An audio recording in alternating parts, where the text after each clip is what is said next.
Magets nyo kaya kung sino siya. Todo dasal ngayon ang kilalang aktres na matindi ang pinagdaraan ng problema sa pinansyal na sana'y mabawi niya ang perang nakuha sa kanya. Kaibigan ng aktres ang nagkwento tungkol dito at naaawa siya rito dahil nga nagkakasakit na ang huli sa kakaisip kung paano mababawi ang perang pinaghirapan niya sa mahabang panahon.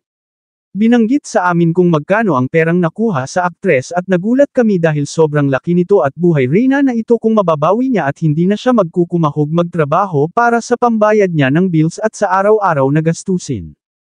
Nasa legal naman na ang lahat kaso matatagalan pa alam mo naman sa mga ganyang kaso, matagal kaya nga naawa ako kay salungguhit, aktres, say ng aming source.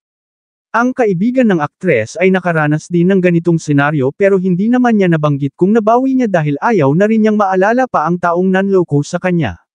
Ipinagpa sa Diyos ko na lahat, hindi naman natutulog ang Diyos. Iisa ang pattern di ba?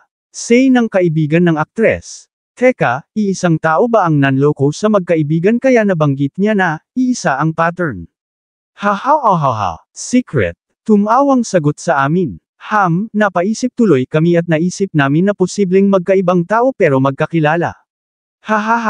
Kaloka to. Anyway, sana talaga ay mabawi na ng aktres ang perang pinaghirapan niya sa matagal na panahon.